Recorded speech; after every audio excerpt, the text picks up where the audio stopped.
हरिओम. चिंतन योगदास श्री जयगणेश जोशी यांनी केलेले प्रवचन. प्रवचन क्रमांक 170. विश्वाचे आर्त. भाग 9. विश्वाचे आर्त माझ्या मनी प्रकाशले, अवघेची जाले देह ब्रह्म. आवडीचे वालभ माझेनी कोंदाटले, नवल देखिले नभाकार गे माये. बाप रखुमा देवीवरू सहज निटू जाला, हृदयी नटावला ब्रह्माकारे. भावार्थ: भगवत प्राप्तीसाठी व्याकुळ झालेली विश्वामधील सर्वांच्या दुःखाची तळमळ माझ्या मनामध्ये मला भावली. त्यामुळे माझे सर्वांग आत्मपरब्रह्मरूप झाले. ते माझ्या जिव्हाळ्याचे प्रेमस्वरूप माझ्यात कोंदटून गेले. अशा या नभाकार आत्मपरब्रह्मरूपी चैतन्याला मी पाहिले, याचे मोठे नवल वाटते. हा रखुमाईचा पती बाप श्री विठ्ठल मला सहजपणे यथायोग्य प्राप्त झाला. माझ्या अंतःकरणात तो विश्वरूप होऊन विसावला. आता आपण या अभंगाच्या अंतिम चरणाकडे प्रवाहित झालो आहोत. माऊली शेवटी सांगतात, बाप रखुमा देवीवरू सहज निटू झाला, हृदयी नटावला ब्रह्माकारे. हा रखुमाईचा पती बाप श्री विठ्ठल मला सहजपणे यथायोग्य प्राप्त झाला. माझ्या अंतःकरणात तो विश्वरूप होऊन विसावला. शब्दार्थ: बाप रखुमा देवीवरू म्हणजे हा रखुमाईचा पती श्री विठ्ठल. सहज म्हणजे विनासायास. निटू झाला म्हणजे यथायोग्य प्राप्त झाला. हृदयी नटावला म्हणजे अंतःकरणात विसावला. ब्रह्माकारे म्हणजे विश्वरूप होऊन. निरूपण: बाप रखुमा देवीचा पती विठ्ठल आत्मपरब्रह्म पुरुषोत्तम याचा अंश मानवाच्या अंतःकरणात वास्तव्य करत असतो. तोच माझ्या देहातील अंशात्मा आहे. मागील चरणामध्ये सांगितल्याप्रमाणे याने माझ्या देहाचा अंतस्बाह्य ताबा घेतला आहे. माझ्या संपूर्ण देहामध्ये तोच व्यापलेला आहे. मी तोच आहे. अनावश्यक निरर्थक भौतिक वस्तुजगताच्या उपभोगांच्या नादी लागून मी इतके जन्म स्वतःला देह, मन, बुद्धी, जीव, इंद्रिये असे समजत होतो. परंतु मी स्वतः म्हणजे तो क्षणिक, नाशिवंत, अशाश्वत, मर्तुकडा देह, मन, बुद्धी, जीव, इंद्रिये नाही. याची जाण आता मला या साक्षात्काराने, दर्शनाने आली. या जाणीवेने आता मला आत्मप्रचिती आली.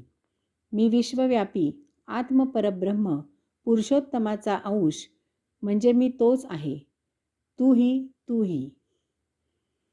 यासाठी अनेक साधना, उपासना उपलब्ध आहेत आणि त्या निश्चितच संपन्न आहेत.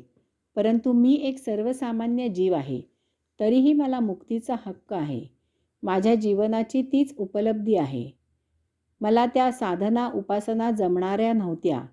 माझ्याकडे त्यासाठी आवश्यक कौशल्य, बुद्धी, शक्ती नव्हती.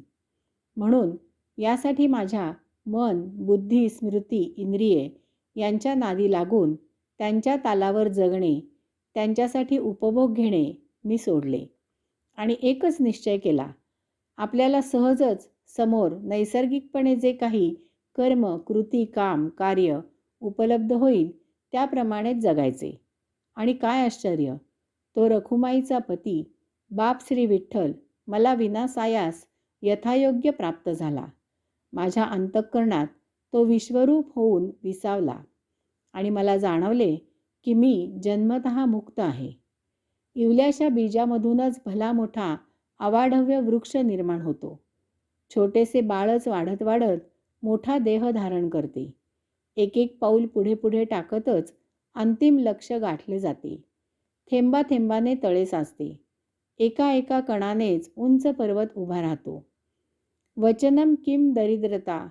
विराट होण्याचे ध्येय ठेवलेत तर विराट व्हाल. क्षुद्र विचार, त्यासाठी क्षुद्र आचार, म्हणून क्षुद्र जीवन. निकृष्ट, नीच, दुय्यम स्वप्न बाळगणे हा मानवासाठी अक्षम्य गुन्हा आहे. ती आत्म अवहेलना, आत्मप्रतारणा आहे. त्यासाठी अंशात्मा म्हणजे आपण देहामध्ये वास्तव्य करत नाही.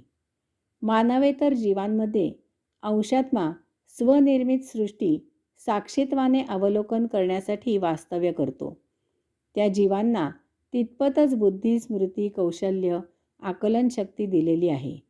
परंतु मानवी देही 84 लक्ष जीवांची आत्मयात्रा संपन्न करण्यासाठी अनन्यसाधारण बुद्धी, स्मृती, देहादी इंद्रिये मुक्ती प्राप्त करून आपल्या मातुली विलीन होण्यासाठी दिलेली आहेत. अपयश आले तरी डगमगायचे नाही. ती यशाची पहिली पायरी आहे. अपयश हे अपयश नसते, ते संधीचा फायदा घेताना लागलेली ठेच असते, हे जाणून घ्यायचे. आणि विराट, ब्रह्माकार, विश्वाकार होईपर्यंत प्राप्त कर्म करत जीवन जगत असायचे. लक्षात ठेवायचे, low aim is a crime. आरशावर धूळ असते, ती संपूर्ण पुसून आरसा लख्ख झाल्याशिवाय त्यात आपला चेहरा दिसतो का? तसेच हे आहे. समजायला अगदी सोपे. आपले संचित काही ना काही कारणाने संपल्याशिवाय आपण मुक्त होऊन अंतिम लक्ष्य गाठू शकत नाही. ते अपयश म्हणजे आपल्या अंशात्म्याला लपेटलेले संचित प्रारब्ध नियती असते. तिला नामोहरम करूनच आपण मुक्त होतो. म्हणून विराट, ब्रह्माकार, विश्वाकार होईपर्यंत प्राप्त कर्म करत जीवन जगत असायचे. हा विचार आणखी सविस्तर पुढील प्रवचनामध्ये पाहू. हरिओम.